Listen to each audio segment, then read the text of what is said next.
Colonel Borman, how did Commander Grissom and his crew feel about the readiness of the vehicle? I talked to Ed White shortly before the accident. He thought they were over most of their problems and were on their way. Colonel, didn't Commander Grissom once hang a lemon on the simulator? You had to know Gus. Did Commander Grissom hang a lemon on the simulator? Yes, sir. Tell us about him, Colonel. Sorry, Senator, I just have a couple quick questions. Will you yield for a minute or two? Well, actually, Mr. Chairman, Thanks. Colonel Borman, you just said you had to know Gus. And I think that that's been missing in here this past 2 days. I'd like for the record to contain at least a little bit about the men who perished in that fire. Colonel, could you do that for us?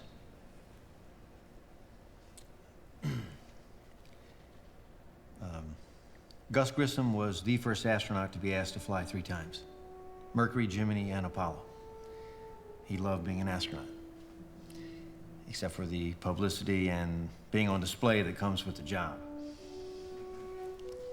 There are no front windows on the house he built for Betty in Timber Cove because he didn't want people looking in.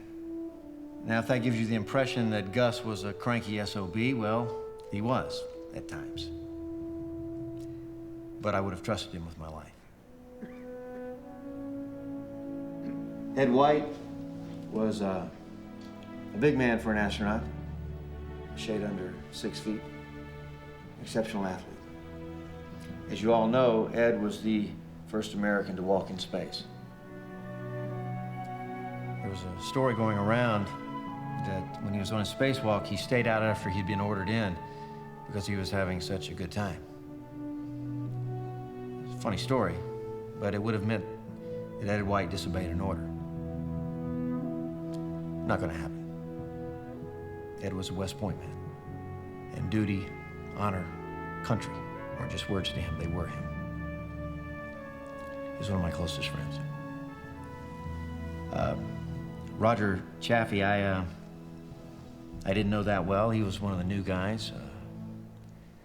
Very energetic, very excited. I heard a story about him, though. He was out on Long Island visiting the Grumman facility where they're building the descent stage for the lunar module, and he saw a group of men standing in a corner. Well, he found out these were the fellows that make the tools that make the machines. None of the bigwigs being escorted through there ever talked to these guys. But Roger went over and made them feel like they were the most important part of the program.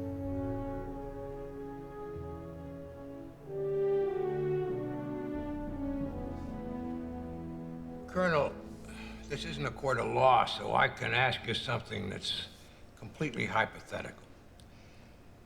If we could somehow reach beyond the wall of death and talk to Grissom, White, and Chaffee, what do you imagine they would say about the fire? I was hoping someone would ask that.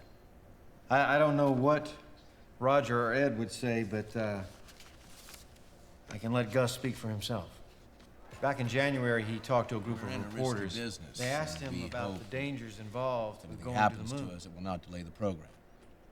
The conquest of space is worth the risk of life. Our God-given curiosity will force us to go there ourselves because, in the final analysis, only man can fully evaluate the moon in terms understandable to other men.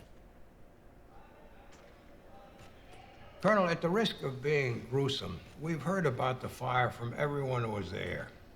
Everyone except the astronauts themselves, of course.